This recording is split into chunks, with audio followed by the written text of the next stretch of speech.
Los amigos son como la familia. Al menos así lo he vivido yo. Para mí, esta familia por elección comenzó en la preparatoria. Santiago, Osvaldo y Montserrat, mis mejores amigos. Osvaldo y yo nos conocimos desde el primer día de la prepa, justo en la entrada. Yo llegué y no tenía idea de dónde era mi salón, y literalmente el primer individuo que pasó fue a quien le pregunté si sabía dónde estaba el 403. Él tampoco tenía idea, pero me propuso que averiguáramos juntos. Encontramos nuestros respectivos salones y nos despedimos amablemente. El destino me tenía reservado a otro gran amigo, esperando en el salón, Santiago. El único lugar disponible era frente a él, y tan pronto me senté, comenzó a hacerme la plática. Las clases comenzaron y una voz se empezó a hacer frecuente, Montserrat. Era difícil no notarla, siempre fue guapa y con claridad era la más linda del salón. También era la que más participaba. En ese primer día, Santiago y yo la apodamos Hermione, por el personaje de Harry Potter, y durante una temporada corta la llamábamos así en secreto. Luego le confesamos el apodo y hasta la fecha a veces le llamo así. Como Santiago, Monse y yo estábamos en el mismo salón, fue relativamente fácil que nos hiciéramos amigos. Bueno, fácil porque yo siempre he sido muy sociable, y Santiago era encantador una vez que se dejaba conocer. Osvaldo se integró al grupo muy rápidamente. De forma fortuita nos lo encontramos en uno de los descansos, y tomando como referencia nuestro encuentro en el primer día, comenzamos a hablar. Lo presenté con los demás y se hizo un clic instantáneo. Ayudó el hecho de que Osvaldo invitó a jugar fútbol a Santiago, lo que les hizo tener un vínculo independiente a ambos. Y a partir de entonces éramos siempre los cuatro. Para donde fuera íbamos juntos.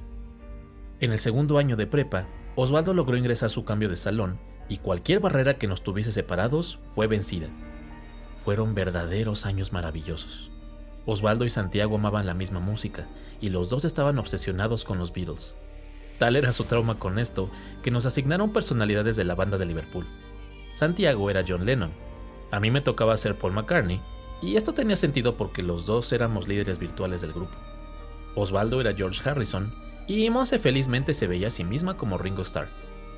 Terminamos la prepa y decidimos inscribirnos en la misma universidad. Quizá fue ese primer año en el que Santi, Monse y yo estábamos más unidos, lo que hizo que los tres eligiéramos la misma carrera, Administración de Empresas. Osvaldo decidió estudiar Informática Administrativa, por lo que de nuevo nos vimos en una dinámica que nos separaba un poco, pero al estar en la misma universidad, encontrábamos el modo de mantenernos muy unidos. Santiago y Osvaldo seguían teniendo su fútbol, y eso volvió a ser un factor para mantener la cohesión. Otras cosas cambiaron, pues fue la época en la que Montserrat y Santiago comenzaron una relación sentimental. Seguíamos en una época dorada. Pienso mucho en esto, por el gran contraste que hubo en los años posteriores a salir de la universidad. Santi y Monse terminaron, lo que la llevó a ser Yoko Ono en el imaginario de nosotros como los Beatles, y esto causó un inevitable distanciamiento. Por poco más de un año después de terminar la carrera, solo fuimos Osvaldo, Santiago y yo. Logramos reencontrarnos con Monse, y poco tiempo después, Osvaldo integró a un amigo suyo del trabajo, Diego. A mí me cae bien, su novia Sandra no tanto, y Monse y ella no se tragan.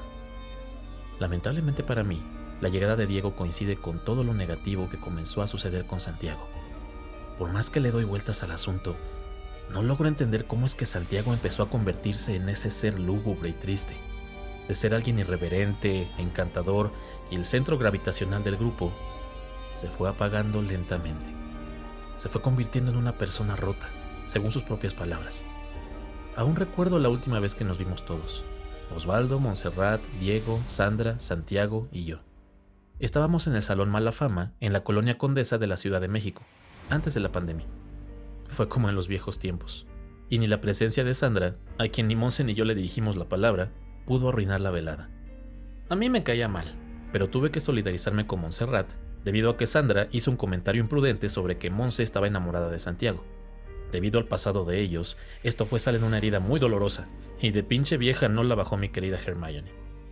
En cualquier caso, es un grato recuerdo que contrasta con la terrible llamada que recibí de Santiago meses después. No nos habíamos visto por la pandemia, y a pesar de algunas videollamadas y estar casi diario en contacto, la distancia comenzaba a causar estragos. En pláticas previas, Santiago me había dicho que sentía que estaba siendo observado en su casa, que le pasaban cosas extrañas, y que juraba que le susurraban al oído palabras mientras él dormitaba. Osvaldo y yo hablamos varias veces del tema, y en más de una ocasión nos fuimos a su casa para intentar animarlo. Luego empezaron las muertes por COVID a irse hasta las nubes, y dejamos de ir, prometiendo que una vez vacunados, recuperaríamos la convivencia cotidiana. Para mí, lo que le pasaba a Santi era estrés o ansiedad por el encierro. Me siento culpable por no ponerle atención debida. La llamada a la que ya he hecho alusión varias veces fue muy inquietante. Santiago me llamó y me dijo que ya no había otra salida más que acabar todo de una vez por todas. Me dijo que si algo le pasaba, por favor entendiera que no había otra salida y que él buscaría la manera de estar siempre con nosotros. Yo quise persuadirlo y le pedí que me explicara qué trataba de decirme, pero me colgó. A los pocos minutos recibí una llamada de Montserrat y luego de Osvaldo. Les había dicho algo similar. Escribimos en un grupo en el que estábamos todos, y Santiago solo contestó que estaba bien, que no nos preocupáramos. No nos quedamos tranquilos, pero le dimos el beneficio de la duda. Debía haber ido a su casa. A la noche siguiente tuve un sueño, o más bien una pesadilla, en la que Santiago estaba en el umbral de la puerta de mi recámara, mirándome. Me decía con una voz quebrada y como si le costara trabajo hablar, que lamentaba tener que haberse ido, pero que aquello que lo acosaba no lo dejaba en paz, que ahora que ya no estaba, era libre y que prometía quedarse con nosotros. Me despertó el sonido de algo que cayó y se rompió en la cocina. Y en efecto, una taza se había caído y roto. 2 días después, recibí una llamada de la madre de Santiago. Había muerto. Me fui a ver a la señora y por la cercanía que yo tenía con la familia y con él, me revelaron la causa de su muerte. Se había ahorcado en la regadera. Vino después el funeral y ahí nos volvimos a ver Osvaldo, Monse y yo. No tuve corazón para decirle a Monse sobre la causa de la muerte a detalle, pero los tres hablamos de que había sido suicidio y nos lamentamos por no poder haber hecho algo antes. Les conté sobre mi sueño y la expresión de Monse era de terror, confesando que ella había tenido un sueño similar la misma noche que yo. Esto la dejó en un shock terrible y decidió partir a casa. Luego llegaron Diego y su novia, y por extraño que parezca, ella se comportó de forma decente. Al menos eso le reconozco. Para mí todo esto era muy triste y deprimente. Sentía que nos habían robado la oportunidad de volver a tener una nueva época dorada, pero Santiago era alguien de palabra y no tardó en cumplir su promesa. Recuerdo que me encontraba manejando de regreso a mi casa después de ir a atender algunos asuntos en la oficina.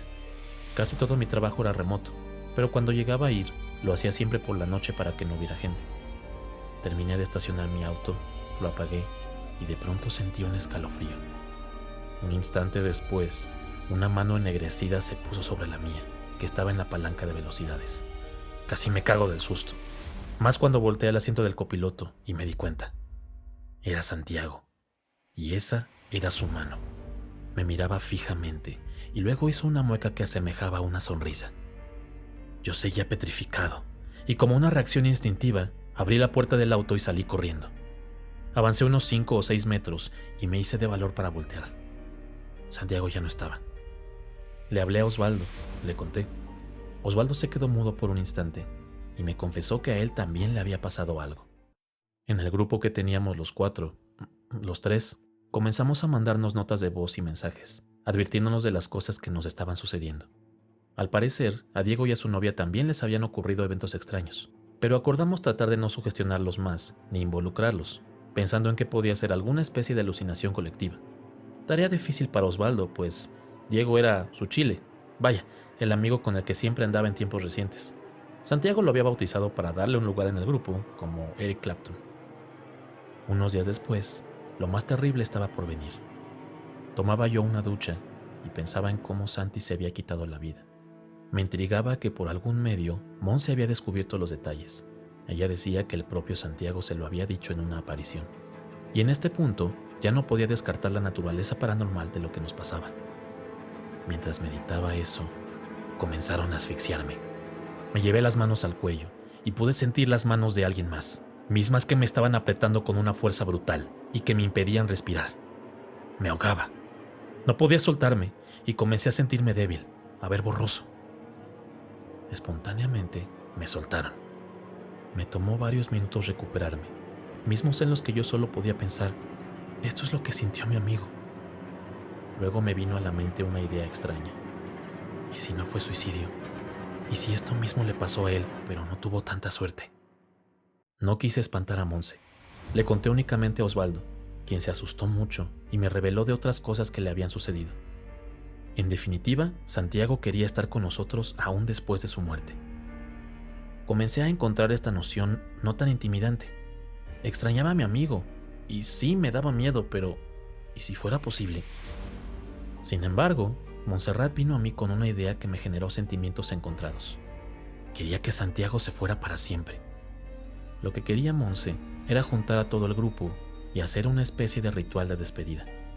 Estaba tan asustada que me convenció de dejar a un lado mi deseo de ver si podíamos seguir en contacto de alguna manera con Santi. Le ayudé a organizar la reunión con todos, sin decirle los verdaderos motivos. La idea es que Osvaldo, Diego y Sandra no tuvieran conocimiento de lo que queríamos, para que el temor no fuera una variable que controlar. Hice un esfuerzo y hablamos de las épocas doradas y de cómo todos teníamos un alter ego asociado con los Beatles, menos Sandra. Hicimos una solemne despedida, y mientras los otros no tenían idea, yo sabía que todo esto era parte del plan de Montserrat. Me sentí sucio. No sé si fue la culpa, pero la noche siguiente volví a soñar con Santiago. Estaba enojado y me recriminaba por hacerlo irse. Me dijo que lo haría, así como también me dijo que si algún día quería que volviera, solo tenía que pedirlo.